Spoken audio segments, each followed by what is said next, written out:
BJP ने एक तरफ अखिलेश को मंदिर और प्रतीकों की राजनीति करने के लिए मजबूर कर दिया है, तो वहीं दूसरी तरफ उनके ही पार्टी के महासचिव स्वामी प्रसाद मौर्य साधु संतों को आतंकवादी और अपराधी बोल रहे हैं। लेकिन स्वामी के तमाम बयानों के बावजूद अखिलेश उन पर कोई एक्शन नहीं ले पा रहे हैं। दो टूक में करेंगे चर्चा, लेकिन उससे पहले न्यूज स्टेट के बड़े सवाल। सनातन पर अखिलेश का दोहरा मापदंड सियासी प्लान है क्या? अखिलेश स्वामी प्रसाद के खिलाफ एक्शन क्यों नहीं ले रहे हैं? आखिर मजबूरी क्या है? अखिलेश के लिए स्वामी मजबूरी या फिर जरूरी? 2024 में समाजवादी पार्टी को नुकसान पहुंचाएगा स्वामी का जो ये तमाम बयान सामने आ रहे हैं। सनातन पर सवाल उठाने से एसपी को फायदा होगा या नुकसान? इन्हीं सवालों के साथ मेहमानों से चर्चा, लेकिन उससे पहले क्या रिपोर्ट वो दिखाते हैं। हिंदू धर्म नाम की कोई धर्म है ही नहीं। हिंदू धर्म केवल धोखा है। एक तरफ एसपी प्रमुख अखिलेश यादव उत्तराखंड जाकर मंदिरों में दर्शन कर रहे हैं, मां गंगा की पूजा आरती कर रहे हैं, तीर्थ पुरोहितों से अखिलेश माथे पर तिलक लगवा रहे हैं। वहीं दूसरी तरफ उनके ही पार्टी के महासचिव स्वामी प्रसाद मौर्य साधु संतों को आतंकवादी और अपराधी बता रहे हैं।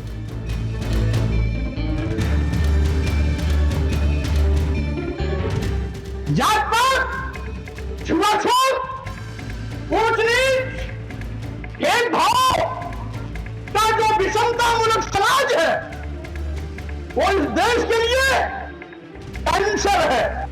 अखिलेश यादव बीजेपी के हिंदुत्व पावर गेम पर खुद की मौजूदगी ज्यादा होने का मैसेज जनता में देना चाहते हैं। अखिलेश के उत्तराखंड के दौरे और पूजा अर्चना करने के पीछे की वजह 2024 के चुनाव से जोड़ते हुए देखा जा रहा है। लेकिन उनके ही लीडर अखिलेश यादव के 2024 मिशन में रोड़ा पैदा कर रहे हैं।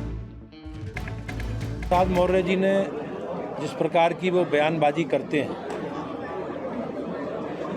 उन्होंने अभी पीछे हमारे धार्मिक ग्रंथ, करोड़ों लोगों की आस्था से जुड़े विषय रामायण के बारे में उन्होंने अनावश्यक टिप्पणी की।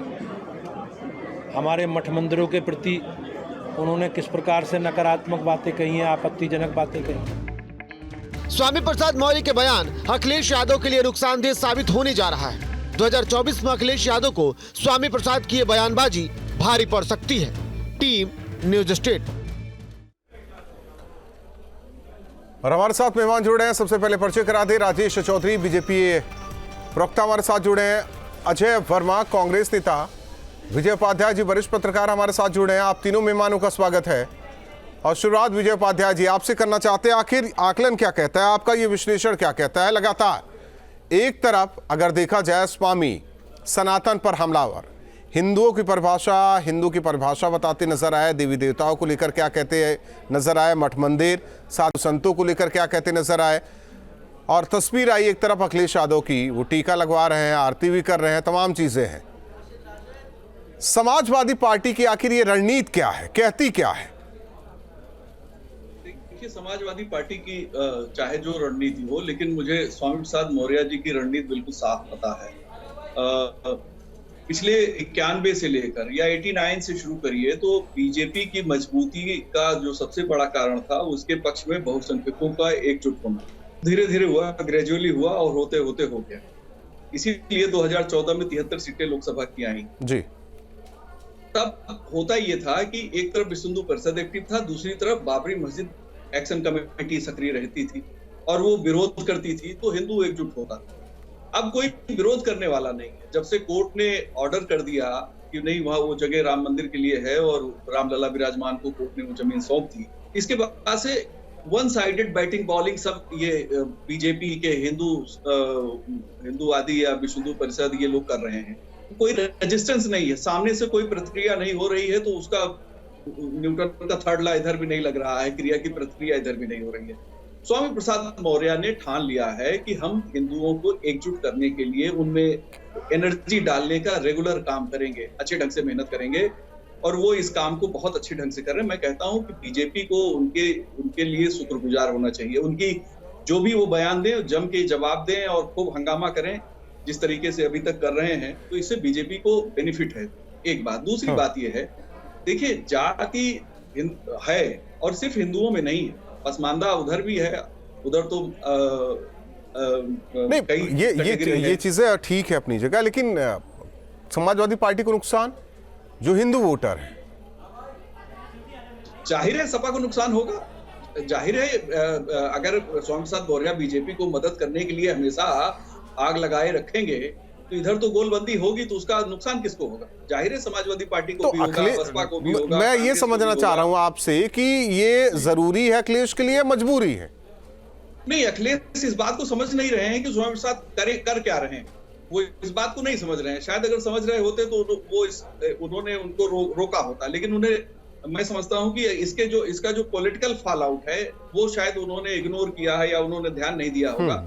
मैं एक पत्रकार के नाते इस बात को मानता हूं कि अभी तक ये जो हिंदूवादी बहुसंख्यकवादी ताकतें हैं एक तरफा गेम खेल रही, कोई रिएक्शन नहीं है। रिएक्शन न होने से इनमें टूट फूट होने लगती है। हालांकि रिएक्शन दे रहे हैं। दर्शकों को ये भी बता दें कि हमारी चर्चा अधूरी है। कोशिश बहुत की गई कि इस मुद्दे पर समाजवादी पार्टी के नेता प्रवक्ता को बैठाया जाए, सबने मना कर दिया।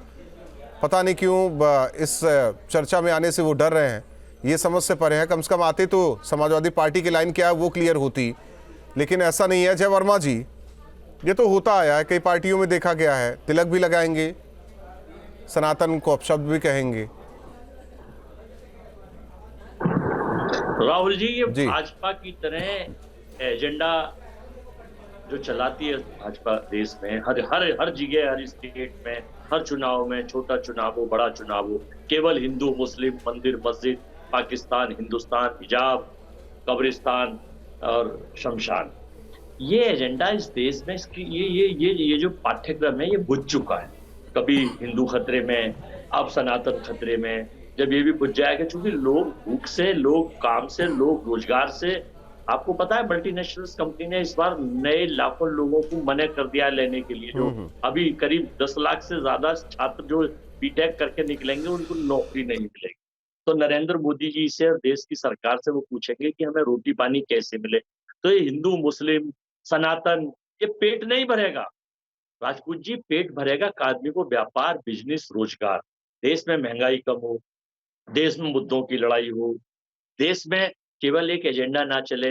एक बीजेपी का आईटी सेल है जिसका काम ये है कि वो सेलेक्टेड पाठ्यक्रम कर रखा है कि ये मुद्दे हैं 8 या 6 और इनको आप टॉप रूप पे लेके यही जाइए। तो समझाना और चाह रहे हैं केवल ही समाजवादी पार्टी कांग्रेस को कि इस पर बात ही ना कीजिए ना, आप लोग जो कह रहे हैं उस पर बात कीजिए, लेकिन कहाँ है, दिल है कि मानता नहीं। दिल नहीं, इसके पीछे भी एक एजेंडा, भाजपा का एक सेल जो सक्रिय है, वो एक अलाइव सेल है। उसका काम ये है कि दूसरी पार्टियों में अंग्रेजों के छोटे भाई बन के कूद डालो और शासन करने की कोशिश करो, और जो टूट जाए उसे तोड़ दो, जो टूट जाए उसे तोड़ दो, जो बहक जाए उसे फेंका दो। लेकिन ऐसा नहीं है। जो लोग हैं, जो पक्के हैं, वो नहीं टूटते, नहीं बहकते, लेकिन कुछ ना कुछ असर जो है देश के सरकार से, देश के मुखिया से लोग सीख रहे हैं कि झूठ को इतना बोलो, इतना फैलाओ, और हर चीज को इतने विवादित भाषण और बयानबाजी कर दो कि लोग सत्य भूल जाएं, लोग मैं अजय जी, ठीक है आप जो बीजेपी को कहना है कहिए, लेकिन एक चीज आपसे जानना चाह रहे हैं, स्वामी आखिर क्यों सनातन, हिंदू, देवी देवताओं, मठ मंदिर, साधु संत, बीजेपी तो नहीं कह रही ना कि आप मेरे लिए बैटिंग कीजिए? पूछूंगा कि ये एजेंडा किसका है, कौन पीछे से बात कर रहा है, कौन कह रहा है। क्योंकि अखिलेश जी का आप देख रहे हैं कि बिल्कुल अलग है, इंडिया का स्टाइल बिल्कुल अलग है, अखिलेश जी का अलग है, कांग्रेस का बिल्कुल अलग है। अब मैं स्वामी जी से बात करूंगा अगली डिबेट में, फिर आपको बताऊंगा कि ये ठीक है। नहीं, अखिलेश से बात नहीं हो पा रही, स्वामी जी से क्या करेंगे? राजेश जी, मिला जुलाकर बात, जो खर्रा ये थमा दे वही हम सत्य मान ले, सबके पीछे बस बीजेपी ही है। स्वामी अगर कुछ अनर्गल बयानबाजी कर रहे हैं तो बीजेपी है, अगर अखिलेश यादव आरती कर रहे हैं, टीका तिलक लगा रहे हैं तो बीजेपी है। हर चीज के लिए बीजेपी जिम्मेदार है। देखिए राहुल जी, किसी भी पार्टी का एक डीएनए रहता है जी। अब समाजवादी पार्टी की स्थापना से लेकर के अब तक उनके पूरे कार्यक्रम और कार्ययोजनाएं देखेंगे तो वो हिंदू धर्म के विरोध में रही है 100%। पूरी दुनिया ने देखा, टेलीविजन पे आपने भी चलाया कि रामायण को जला रहे थे स्वामी प्रसाद मौर्य, समाजवादी पार्टी के नेतागण। भगवान राम के बारे में अपशब्द, सीता माता के बारे में अपशब्द, हिंदू धर्म सनातन के बारे में अपशब्द। तो ये बात अखिलेश यादव के कानों में नहीं जाती होगी क्या?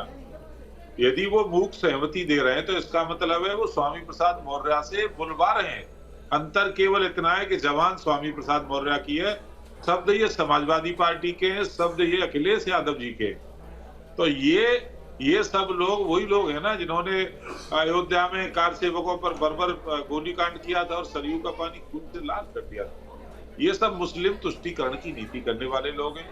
ये केवल उनके वोट हासिल करने के लिए, एक वर्ग विशेष के लिए हिंदू धर्म का कितना भी अपमान कर सकते हैं, कुछ भी कर सकते हैं, इसीलिए ये फ्लॉप भी हो रहा है। अब कांग्रेस की हालत देखो, प्रियंका वाड्रा को 2-3 बार लेकर के आए और जनता ने ऐसा भगाया कि विधानसभा में टॉर्च लेके ढूंढोगे तो नजर नहीं आती है कांग्रेस।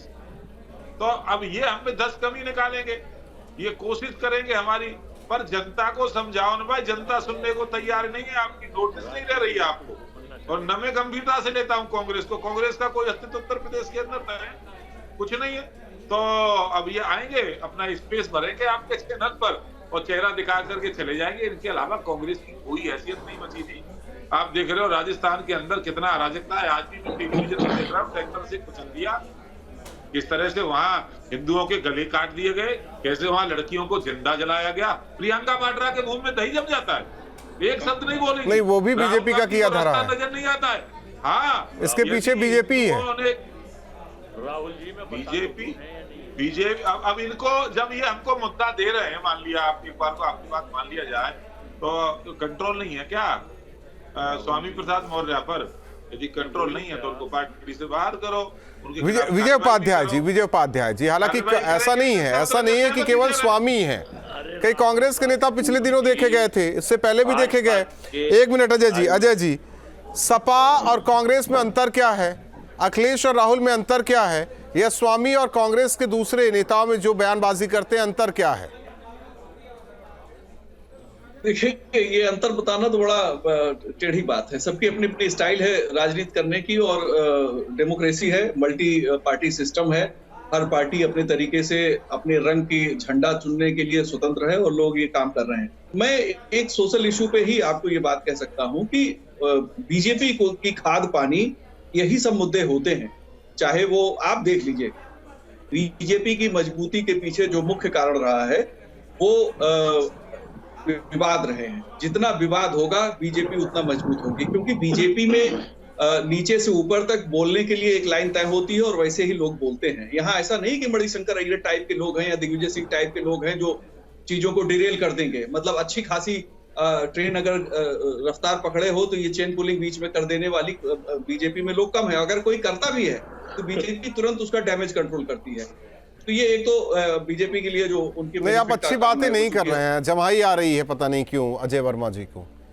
नहीं, अजय जी बहुत अच्छे प्रवक्ता है, मैं उनको बहुत लंबे समय से जानता हूं। हम लोग बहुत लंबे समय से कभी कभी नहीं, जब आप बात कर रहे हैं अचानक से उन्हें जमाई आने लग रही है। नहीं, लेकिन मैं एक सच बता रहा हूं। देखिए, उसका तो रिजल्ट देखिए ना, कि ठीक बात है कि राजनीतिक दलों में गिरावट और बहुमत आने का एक सिलसिला रहता है, वो समय कालचक्र घूमता है। लेकिन उत्तर प्रदेश में आप देखिए ना, 2.3% विधानसभा चुनाव में वोट आए थे कांग्रेस को।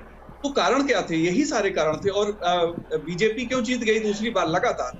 और अकेले ऐसे योगी आदित्यनाथ मुख्यमंत्री उत्तर प्रदेश के बन गए जो 52 के बाद ऐसे मुख्यमंत्री हैं जिनके नेतृत्व में चुनाव हुआ और उन्होंने ही शपथ लिया। तो ये कैसे संभव हुआ? संभव इसीलिए हुआ कि एक मैनेजमेंट इनका बेहतर है। दूसरा ये एक चीज मैं कहूँ, एक शब्द है परिपक्वता। अखिलेश को लेकर कहें या स्वामी को लेकर कहें, राहुल को लेकर कहें या दूसरे कांग्रेस के नेताओं को लेकर कहें। देखिए, मैं एक बात बताऊं, पूरी दुनिया में इस समय धर्म की राजनीति हो रही है। धर्म के आधार पे यहूदी और मुसलमान, इस्लाम के लोग आपस में लड़ने की स्थिति में, वर्ल्ड वार की सिचुएशन जो कुछ फिलिस्तीन और इजराइल के बीच हो रहा है, उससे हम लोग दिन भर देख रहे हैं उन चीजों को और समझ रहे हैं।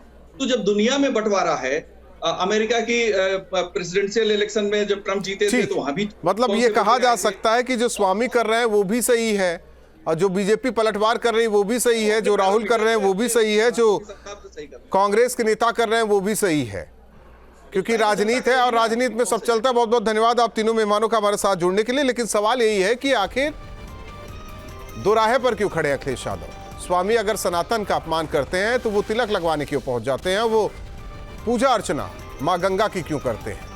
अगर वो वाकई सनातन को मानते तो स्वामी पर जरूर लगाम लगाते, लेकिन ऐसा नहीं है।